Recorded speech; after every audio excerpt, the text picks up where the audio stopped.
शांति। ओम शांति। ओम शांति। ओम शांति। ओम शांति। ओम शांति। आज 16/5/2025 प्रातः मुरली ओम शांति बाप दादा मधुबन। आज मीठी मधुर मुरली में बाबा ने ईश्वरीय महावाक्य क्या होते हैं और साधारण मनुष्यों के द्वारा बोले गए बोल क्या होते हैं उनमें अंतर स्पष्ट किया है। चाहे गुरु गोसाई हैं, संत महात्माएं हैं, उनके बोल भी महावाक्य नहीं कहलाते हैं। केवल एक ईश्वर के द्वारा बोले गए वाक्य ही महावाक्य, क्योंकि वे क्या बना देते हैं, महान बना देते हैं, पुरुषोत्तम बना देते हैं। तो ऐसे महावाक्य कितने वैल्यूएबल हैं। तो लव किन से होना चाहिए, प्यार किन से होना चाहिए, ईश्वरीय महावाक्यों से। उन्हें कभी भूलना नहीं चाहिए। अपनी चलन को सुधारना है और अशरीरी बनने का अभ्यास करना है। सुनते हैं आज के डायरेक्ट ईश्वरीय महावाक्य। ओम शांति। बाबा कहते, मीठे बच्चे, तुम्हारा लव एक बाप से है, क्योंकि तुम्हें बेहद का वर्षा मिलता है। तुम प्यार से कहते हो मेरा बाबा। तुम्हारा लव एक बाप से है, क्योंकि तुम्हें बेहद का वर्षा मिलता है। तुम प्यार से कहते हो मेरा बाबा। आज की मुरली से प्रश्न है, किसी भी देहधारी मनुष्य के बोल की भेंट बाप से नहीं की जा सकती। क्यों? किसी भी देहधारी मनुष्यों के बोल की भेंट बाप से नहीं की जा सकती। क्यों? उत्तर है, क्योंकि बाप का एक एक बोल महावाक्य है। जिन महावाक्यों को सुनने वाले महान अर्थात पुरुषोत्तम बन जाते हैं। बाप के महावाक्य गुलगुल अर्थात फूल बनाते हैं। मनुष्य के बोल महावाक्य नहीं, उनसे तो और ही नीचे गिरते आए हैं। गीत चला बदल जाए दुनिया, पर हम नहीं बदलेंगे। ओम शांति। माना, मैं शांत स्वरूप आत्मा हूँ, शांति मेरा स्वधर्म है। बाबा कहते, मीठे बच्चे अब घर वापस जाना है। ओम शांति। गीत क्या सुना? बाबा कहते कि गीत की पहली लाइन में कुछ अर्थ है, बाकी सारा गीत कोई काम का नहीं। जैसे गीता में भगवान वाच मन मना भव मध्याजी भव, ये अक्षर ठीक है, इसको कहा जाता है आटे में नमक। अब भगवान किसको कहा जाता है, यह है तो बच्चे अच्छी रीति जान गए हैं। भगवान शिव बाबा को कहा जाता है।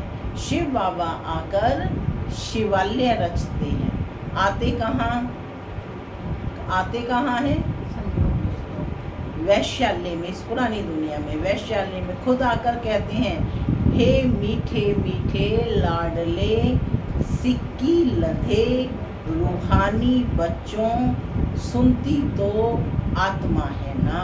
बाबा टाइटल दे रहे हैं, मीठे मीठे लाडले सिक्के लदे रूहानी बच्चे। लेकिन बाबा कहते, सुनती तो आत्मा है ना। जानते हो हम आत्मा अविनाशी हैं, यह देह विनाशी है। हम आत्मा अब अपने परम पिता परमात्मा से महावाक्य सुन रहे हैं। क्या सुन रहे हैं? क्या है महावाक्यों की वैल्यू? जो पुरुषोत्तम बना देते हैं।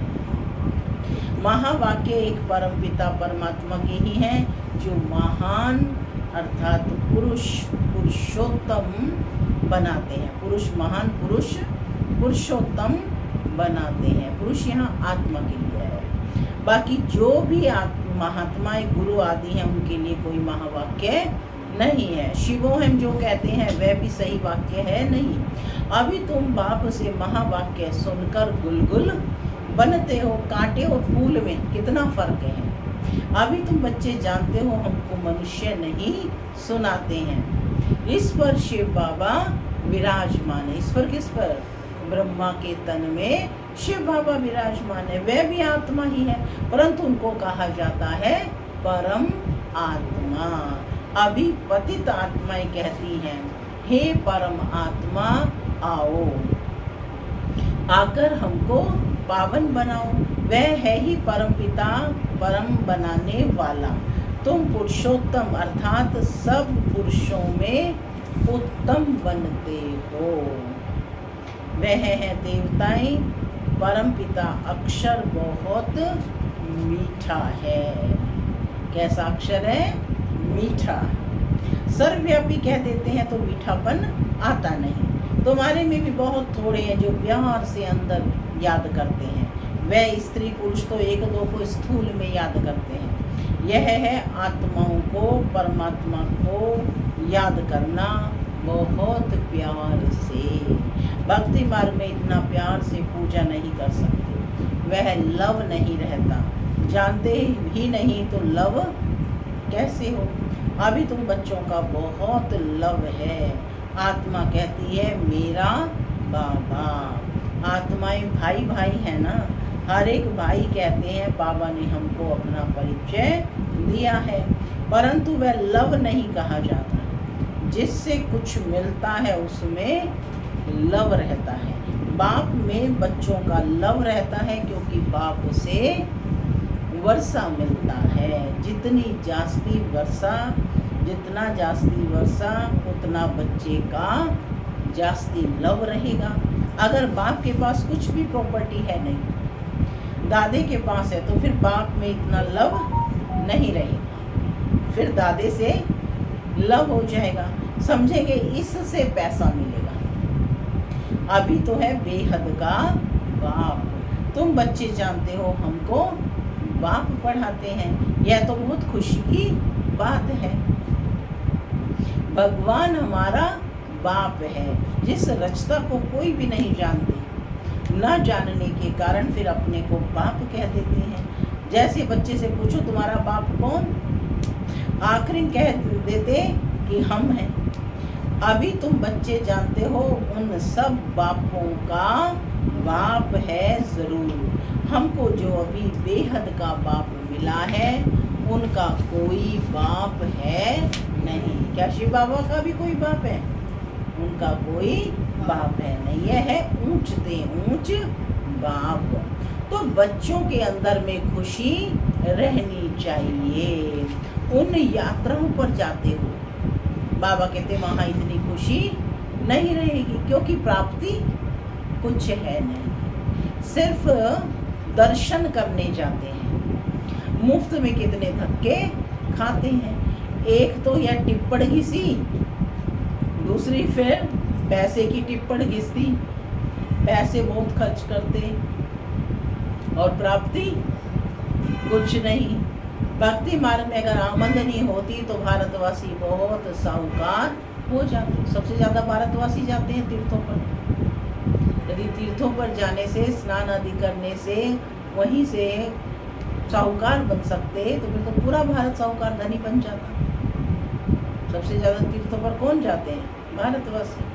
तो बाबा कहते भक्ति मार्ग में अगर आमदनी होती तो भारतवासी बहुत साहूकार हो जाते। ये मंदिर आदि बनाने में करोड़ों रुपया खर्च करते हैं। तुम्हारा सोमनाथ का मंदिर एक नहीं था, सब राजाओं के पास मंदिर थे। तुमको कितने पैसे दिए थे? 5000 वर्ष पहले तुमको विश्व का मालिक बनाया था। एक बाप ही ऐसे कहते हैं कि आज से 5000 वर्ष पहले तुमको राजयोग सिखाकर ऐसा बनाया था। ऐसा लायक देवी देवता है, महाराजा महारानी बनाया। अभी तुम क्या बन गए हो? बुद्धि में आना चाहिए ना।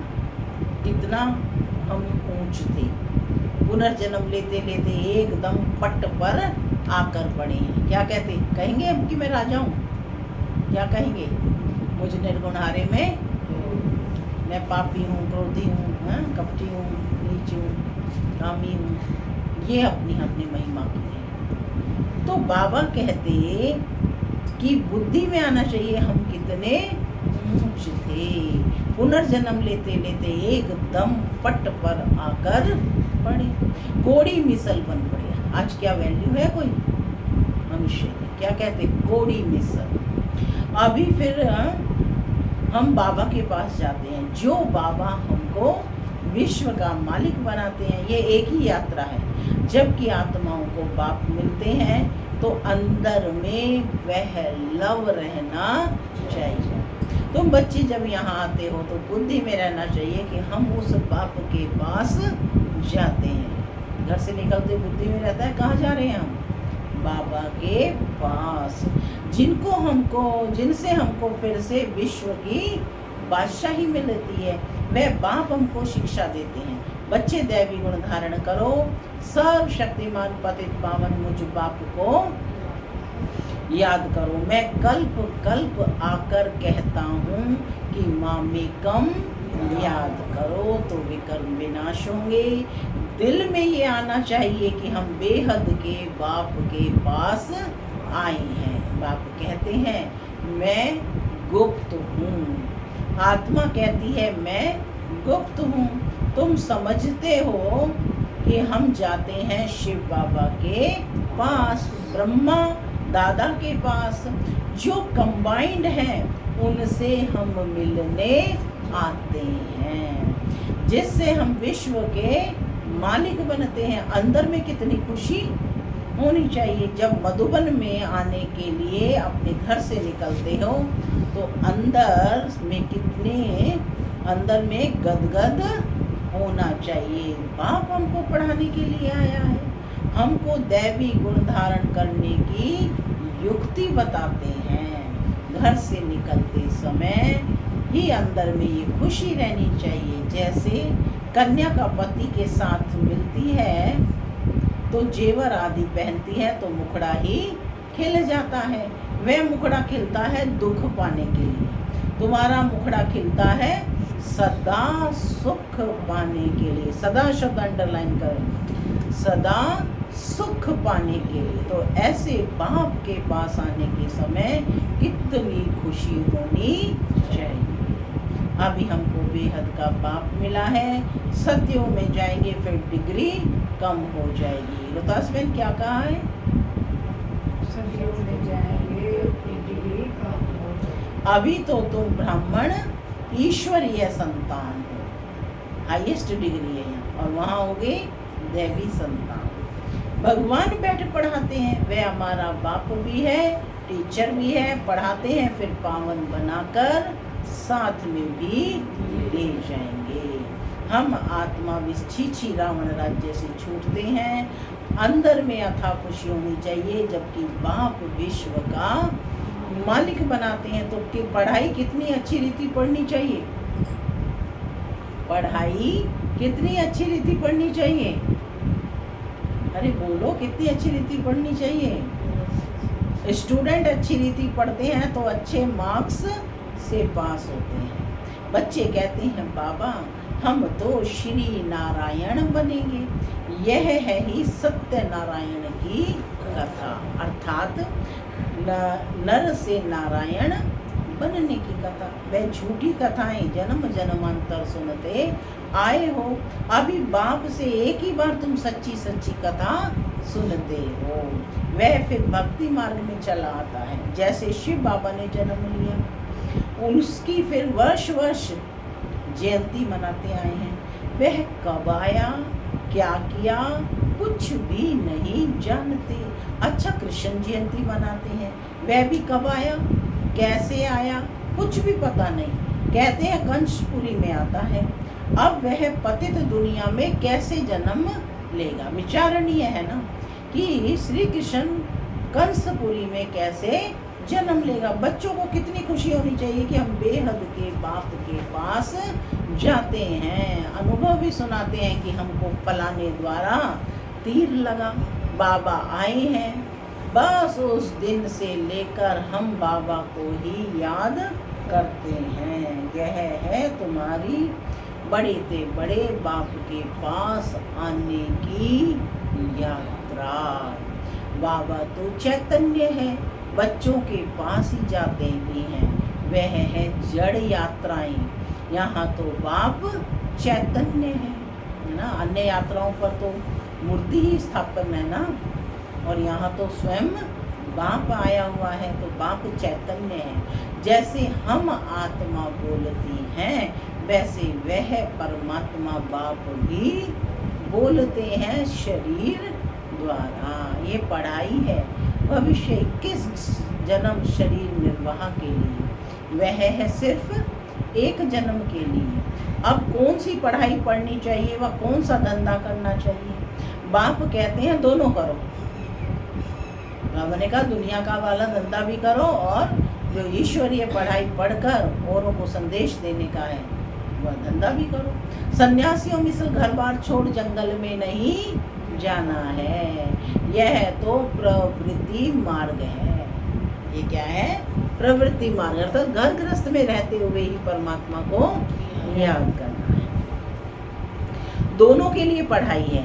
अब तो सब तो पढ़ेंगे भी नहीं, कोई अच्छा पढ़ेंगे और कोई कम। कोई को एकदम झट तीर लग जाएगा, कोई तो तवाई मिसल बोलते रहेंगे। कोई कहते हैं हाँ हम समझने की कोशिश करेंगे, और कोई कहेंगे यह तो एकांत में समझने की बातें हैं, बस फिर गुम हो जाइए। कोई को ज्ञान का तीर लगा तो झट आकर समझेंगे। कोई फिर कहेंगे हमको फुर्सत नहीं, तो समझो तीर लगा नहीं। देखो बाबा को तीर लगा तो फट से छोड़ दिया ना, समझा बादशाही मिलती है। उनके आगे यह क्या है, जबकि करोड़ों का धंधा था बाबा का। हमको तो बाप से राजाई लेनी है। अभी बाप कहते हैं वह धंधा आदि भी करो, सिर्फ 1 हफ्ता यह अच्छी रीति समझो। ग्रस्त व्यवहार भी संभालना है, रचना की पालना भी करनी है। वह तो रचकर फिर भाग जाते हैं, साधु सन्यासी तो बात छोड़कर चले जाते हैं।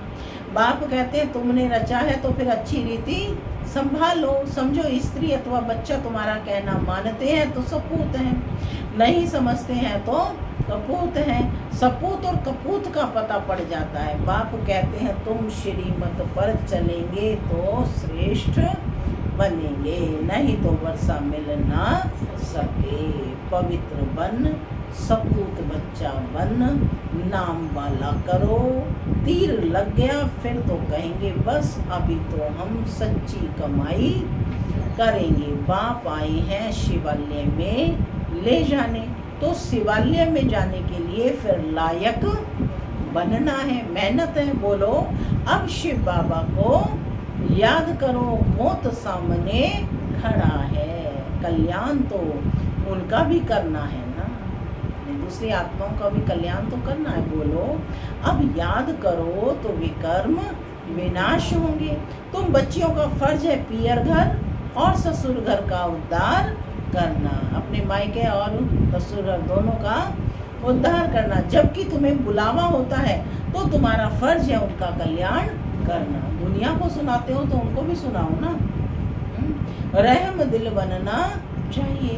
पतित तमो प्रधान मनुष्यों को सतो प्रधान बनने का रास्ता बताना है। तुम जानते हो हर चीज नई से पुरानी जरूर होती है। नर्क में सब पतित आत्माएं हैं, तब तो गंगा में स्नान कर पावन होने जाते हैं। पहले तो समझें कि हम पतित हैं, इसलिए पावन बनना है।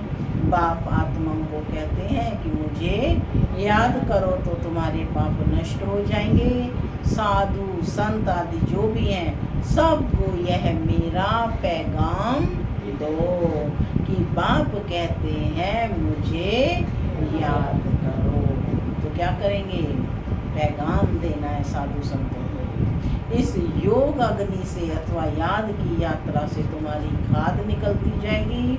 तुम पवित्र बन मेरे पास आ जाएंगे। मैं तुम सबको साथ ले जाऊंगा। जैसे बिच्छू होता है, चलता जाता है, जहाँ नरम चीज देखता है तो डंक मार देता है। पत्थर को डंक मार क्या करेगा?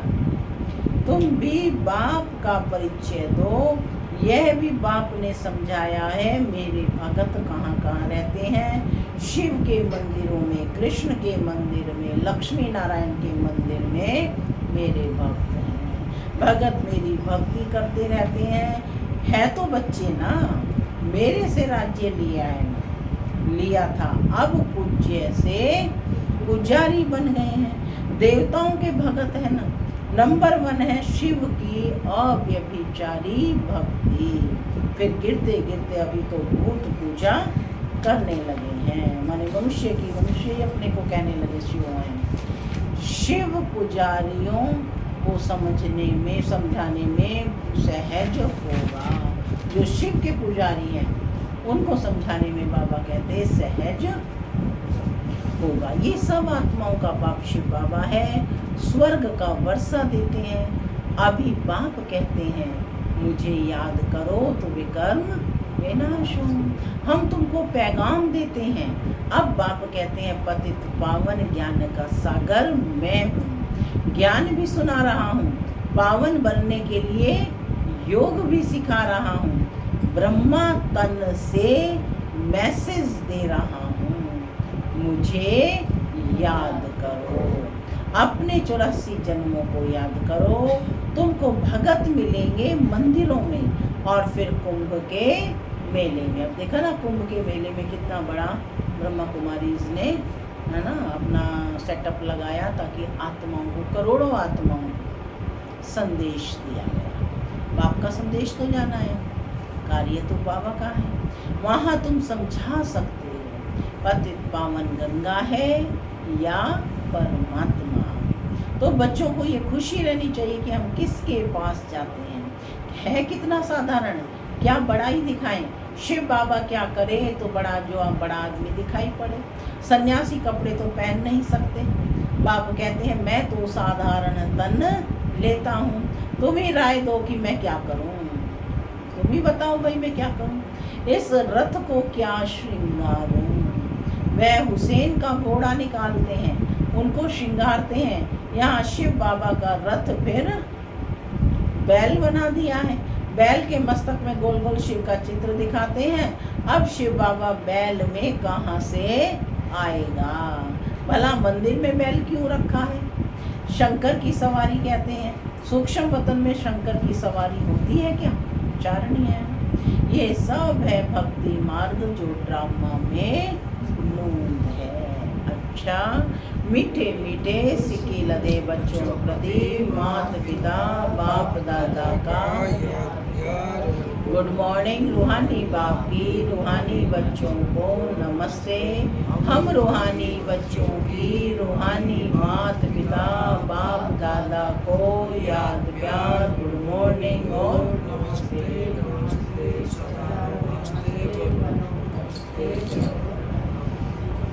धारणा के लिए मुख्य सार पहला, अपने आप से प्रतिज्ञा करनी है कि अभी हम सच्ची कमाई करेंगे, स्वयं को शिवालय में चलने के लायक बनाएंगे, सपूत बच्चा बनकर श्रीमत पर चलकर बाप का नाम बाला करेंगे। दूसरा पॉइंट है, रहम दिल बन तमो प्रधान मनुष्यों को सतो प्रधान बनाना है, सबका कल्याण करना है, मौत के पहले सबको बाप की याद दिलानी है। आज का वरदान है, हर मनुष्य आत्मा को अपने तीनों कालों का दर्शन कराने वाले दिव्य दर्पण भव। आप बच्चे अब ऐसा दिव्य दर्पण बनो जिस दर्पण द्वारा हर मनुष्य आत्मा अपने तीनों कालों का दर्शन कर सके, उन्हें स्पष्ट दिखाई दे कि क्या था और अभी क्या हूँ, भविष्य में क्या बनना है। जब जानेंगे अर्थात अनुभव करेंगे व देखेंगे कि अनेक जन्मों की प्यास व अनेक जन्मों की आशाएं मुक्ति में जाने की व स्वर्ग में जाने की अभी पूर्ण होने वाली हैं, तो सहज ही बाप से वर्षा लेने के लिए आकर्षित होते हुए आएंगे। स्लोगन है, एक बल एक भरोसा, इस पाठ को सदा पक्का रखो तो बीच भंवर से सहज निकल जाएंगे। अव्यक्त इशारे, रूहानी रॉयल्टी और प्योरिटी की पर्सनैलिटी धारण करो। वारिस क्वालिटी प्रत्यक्ष तब होगी जब आप अपनी प्योरिटी की रॉयल्टी में रहेंगे। कहाँ भी हद की आकर्षण की में आंख ना डूबे। वारिस अर्थात अधिकारी, तो जो यहाँ सदा अधिकारी स्टेज पर रहते कभी भी माया के अधीन नहीं होते, अधिकारीपन के शुभ नशे में रहते, ऐसे अधिकारी स्टेज वाले ही वहाँ भी अधिकारी बनते हैं। ओम शांति।